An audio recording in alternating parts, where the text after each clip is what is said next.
لله وكفى وسلام على عباده الذين اصطفى أما بعد فأعوذ بالله من الشيطان الرجيم بسم الله الرحمن الرحيم يا أيها الناس إني رسول الله إليكم جميعا وقال الله تعالى في مقام آخر ما كان محمد أبا أحد من رجالكم ولكن رسول الله وخاتم النبيين وكان الله بكل شيء عليما قال النبي صلى الله عليه وسلم أنا خاتم النبيين لا نبي بعدي أو كما قال عليه الصلاة والسلام سبحان ربك رب العزة عما يصفون وسلام على المرسلين والحمد لله رب العالمين اللهم صل على سيدنا محمد وعلى آل سيدنا محمد وبارك وسلم.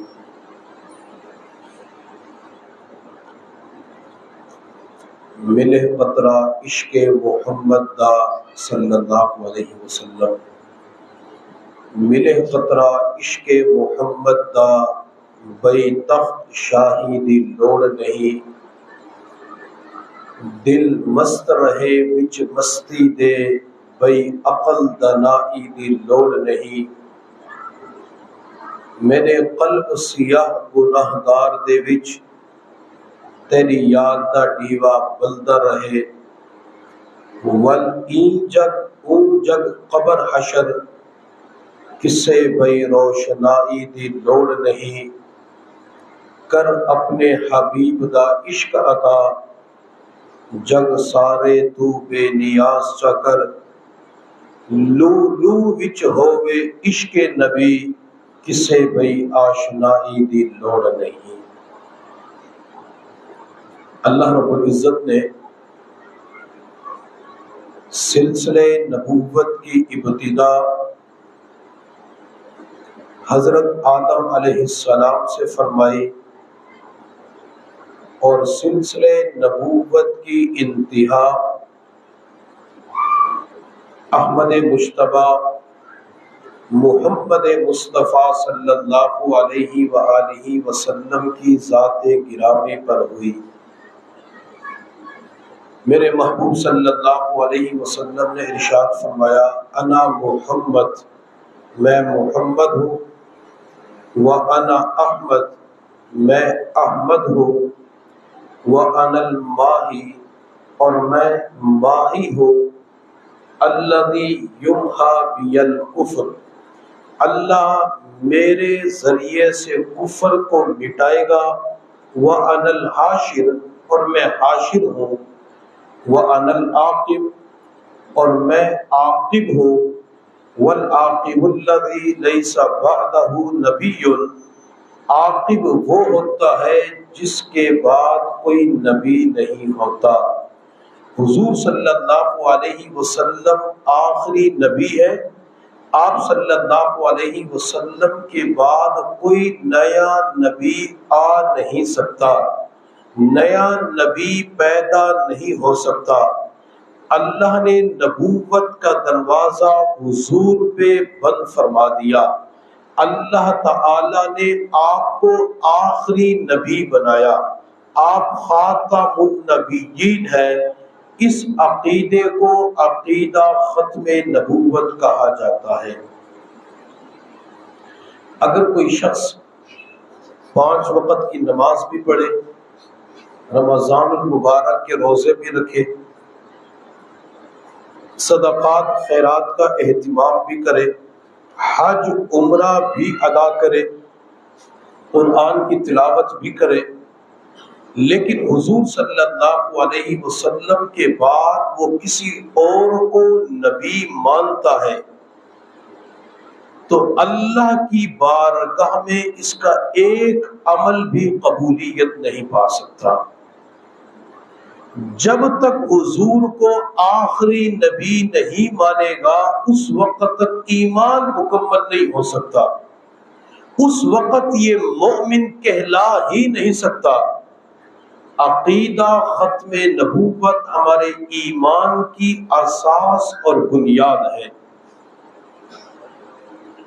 علامہ انور شاہ کشمیری رحمۃ اللہ علیہ جب ریاست بھاولپور میں ختم نبوت کا مقدمہ لڑنے کے لیے ہندوستان سے چل کر تشریف لائے، آپ ہندوستان سے جب نکل رہے تھے تو بڑے بڑے شاگرد آپ کی مجلس صحبت خدمت میں حاضر ہوئے اور عرض کیا کہ حضرت آپ کی طبیعت میں نقاہت ہے، کمزوری ہے، بڑھاپا ہے، آپ کے شاگرد ہیں، آپ ہمیں حکم کریں، ہم جائیں گے، جا کر دلائل کے انبار لگائیں گے، ہم وہاں پہ جا کے مقدمہ لڑیں گے۔ علامہ انور شاہ کشمیری رحمۃ اللہ علیہ نے انکار کر دیا اور خود ختم نبوت کے حوالے سے بڑھاپے کی عمر میں، بیماری میں لمبا سفر کر کے ریاست بھاولپور کے اندر پہنچے، ایک مسجد کے اندر بیان فرما رہے تھے، بیان کرتے ہوئے فرمانے لگے، لوگوں میں اتنا لمبا سفر کر کے کیوں آیا ہوں؟ لوگوں نے تعجب اور سوالیہ نظروں سے حضرت کے چہرے کی طرف دیکھا۔ علامہ انور شاہ کشمیری رحمۃ اللہ علیہ نے فرمایا، میں حضور کی ختم نبوت کے لیے اتنا لمبا سفر کر کے آیا ہوں، میں نے جب اپنے نام اعمال میں دیکھا تو مجھے کوئی نیکی ایسی نظر نہیں آئی جو میری نجات اور بخشش کا ذریعہ بن جائے۔ میں نے کہا اپنے آپ کو مخاطب کر کے کہ سفر کر لو، ہو سکتا ہے کہ ختم نبوت کے لیے یہ سفر آپ کی بخشش اور نجات کا ذریعہ ثابت ہو جائے۔ علامہ انور شاہ کشمیری رحمۃ اللہ علیہ جب واپس اپنے علاقے تشریف لے گئے تو علماء جمع ہوئے، آپ نے علماء کے سامنے فرمایا، میں نے اتنا لمبا سفر اس لیے اختیار کیا تاکہ قیامت کے دن مجھے حضور کی شفاعت نصیب ہو جائے۔ یہ جو ختم نبوت کے پروگراموں کے اندر بلایا جاتا ہے کہ فلاں جگہ تحفظ ختم نبوت پروگرام ہوگا، فلاں عالم ختم نبوت کے اوپر بیان فرمائیں گے، بندہ اگر اس کے اندر شریک ہو جائے، اگر خواتین کے حوالے سے پروگرام ہے، خواتین اس کے اندر شریک ہو جاتی ہیں، اللہ اس پر بھی ہمیں اجر عطا فرماتے ہیں۔ ختم نبوت کے لیے آج لوگوں کو بلایا جاتا ہے تو ان کے پاس وقت نہیں ہوتا، اور جب اکابرین کی زندگی کو دیکھتے ہیں تو انہوں نے ختم نبوت کے لیے جو قربانیاں دی ہیں وہ بے مثال ہے۔ ویسی قربانیاں آج امت نہیں دے رہی، لیکن اللہ کی ذات سے امید ہے ختم نبوت پہ گفتگو کی جائے، ختم نبوت کے پروگرام کے اندر شرکت کی جائے، ختم نبوت کے کورس کے اندر شرکت کی جائے، ختم نبوت کے اوپر بیان کو سماعت کیا جائے۔ اللہ تعالیٰ اس تھوڑی سی کاوش اور محنت کی بدولت قیامت کے دن اکابرین ختم نبوت کی صف کے اندر کھڑا فرما دیں گے۔ حضرت یوسف علیہ السلام کو ان کے بھائیوں نے کنویں کے اندر ڈالا، اللہ نے کنویں سے نکالا، مصر کے بازار کے اندر پہنچایا۔ جب یوسف علیہ السلام مصر کے بازار میں پہنچے، حضرت یوسف علیہ السلام کی بولی لگ رہی تھی، خریدار آئے ہوئے تھے، یوسف کو خریدنا چاہتے تھے، لوگوں کی لمبی لائن لگی ہوئی تھی۔ اس دوران ایک بڑھیا بھی آئی جس کے ہاتھ میں تھوڑا سا سوت تھا، تو کس نے کہا اماں یہاں تو یوسف کو خریدنے کے لیے لاکھوں کروڑوں روپے اٹھا کے لائے ہیں، سونا چاندی اشرفیہ اٹھا کے لائے ہیں، یہ آپ کے تھوڑے سے سود کا کیا بنے گا؟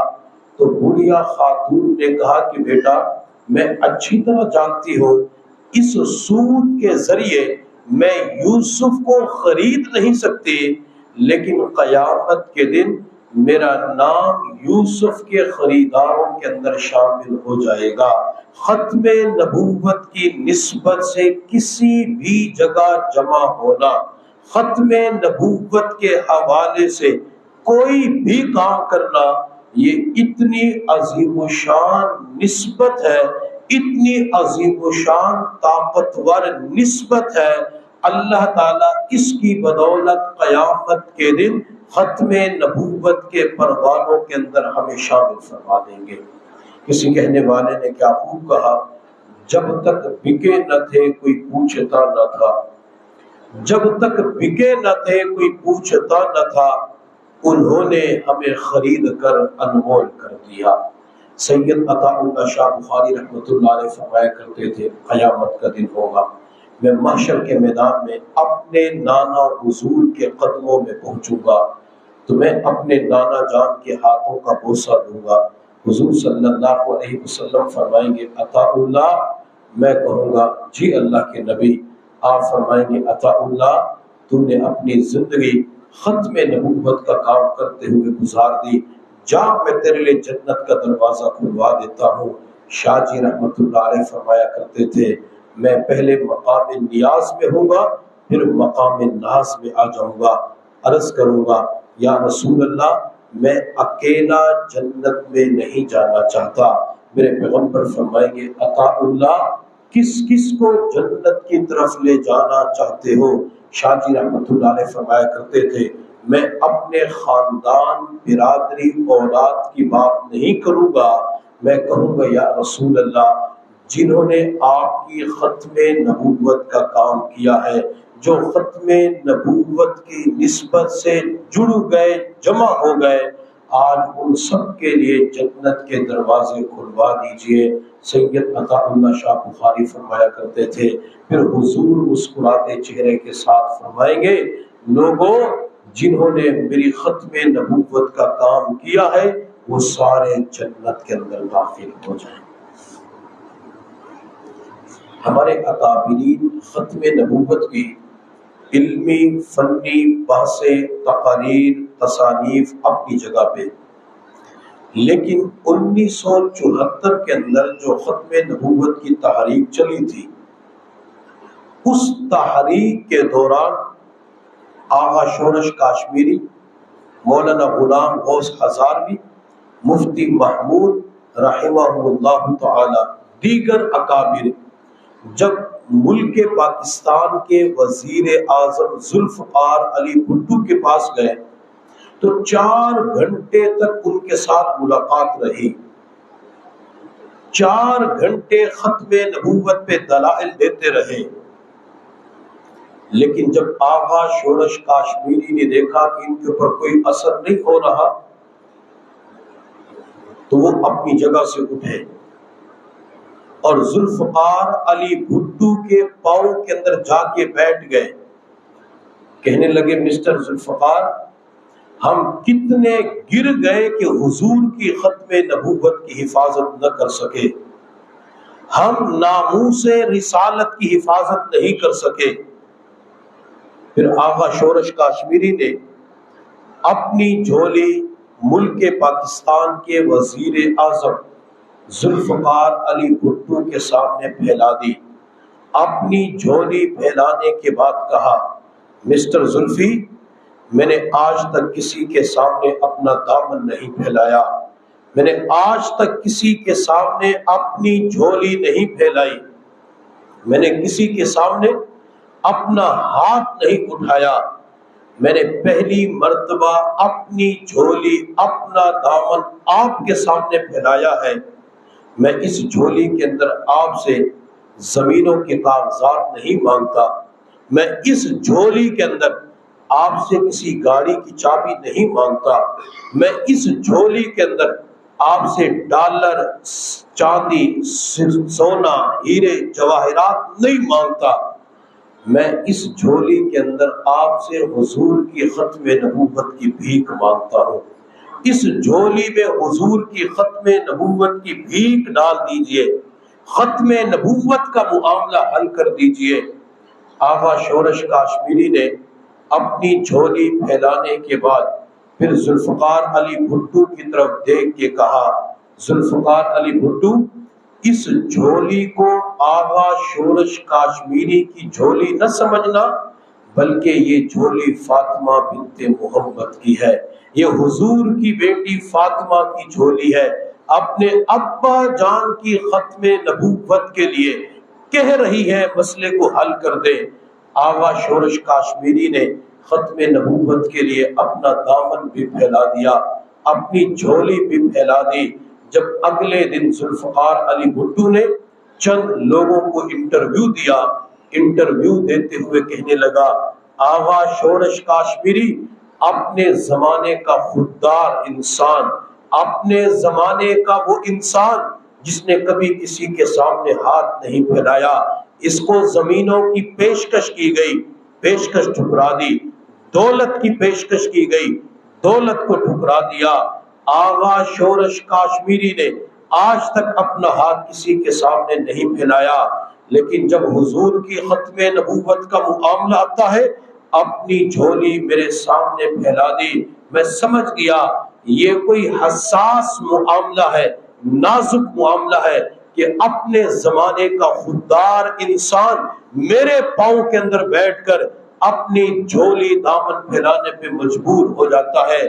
ذوالفقار علی بھٹو نے اسی مجلس کے اندر آغا شورش کاشمیری سے کہا، میں ضرور اس مسئلے کو حل کر کے جاؤں گا، میں اس مسئلے کے اوپر سائن کروں گا۔ اور جب ذوالفقار علی بھٹو سائن کر رہے تھے کہ قادیانی غیر مسلم ہے، انہیں اقلیت قرار دلوایا، سائن کرتے ہوئے مفتی محمود رحمت اللہ علیہ کی طرف دیکھ کے فرمایا، مفتی صاحب آج میں اپنی موت پہ دستخط کر رہا ہوں، اپنی موت پہ سائن کر رہا ہوں۔ آغا شورش کاشمیری نے حضور کی ختم نبوت کے لیے کیا کچھ قربان کیا، یہی آغا شورش کاشمیری جن کو ختم نبوت کی وجہ سے اللہ نے انعام عطا فرمایا۔ آج میری اور آپ کی چاہت یہ ہے اللہ خاتمہ ایمان پہ فرما دے، اللہ مرتے وقت کلمہ طیبہ نصیب فرما دے، اللہ آخری وقت میں ہماری زبان پہ کلمہ طیبہ جاری فرما دے۔ یہ چاہت میری اور آپ کی ہے۔ گھر کے اندر تشریف فرما بیٹھی ہوئی مائیں بہنیں اور بیٹیوں کی بھی ہے، اسلام کی مقدس اور پاکیزہ شہزادیاں چاہتی ہیں ہمارا بھی خاتمہ ایمان پہ ہو جائے۔ میرے محبوب صلی اللہ علیہ وسلم نے فرمایا، من کان آخر کلامہ لا الہ الا اللہ دخل الجنہ، جس بندے کی زندگی کا آخری کلمہ لا الہ الا اللہ ہوا، اللہ اسے جنت کے اندر ضرور داخل فرمائیں گے۔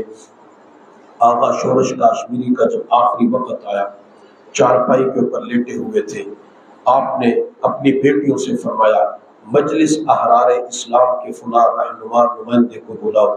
جب وہ چند حضرات جمع ہوئے، آغا شورش کاشمیری نے مجلس احرار اسلام کے رہنما اور نمائندوں اور کام کرنے والے خدام کی طرف دیکھ کے فرمایا، حضور صلی اللہ علیہ وسلم آخری نبی ہے، آپ کے بعد کوئی نبی نیا آ نہیں سکتا، مرزا غلام احمد قادیانی جھوٹا ہے، دجال ہے، کذاب ہے۔ پھر اس کے بعد کہا حضور صلی اللہ علیہ وسلم کو میں آخری نبی مانتا ہوں۔ اس کے بعد کلمہ پڑھا، اشہد ان لا الہ الا اللہ و اشہد ان محمد رسول اللہ۔ کلمہ پڑھتے ہی ان کی روح پرواز کر جاتی ہے۔ اللہ نے ختم نبوت کا کام کرنے کی بدولت خاتمہ ایمان پہ فرما دیا۔ سندھ کے علاقے میں کسی قادیانی نے حضور صلی اللہ علیہ وسلم کی شان میں گستاخی کی۔ ایک حاجی صاحب تھے، جب انہوں نے گستاخی کو سنا تو برداشت نہ کر سکے، اس کا سر تن سے جدا کر دیا۔ گستاخ رسول کی ایک ہی سزا، سر تن سے جدا۔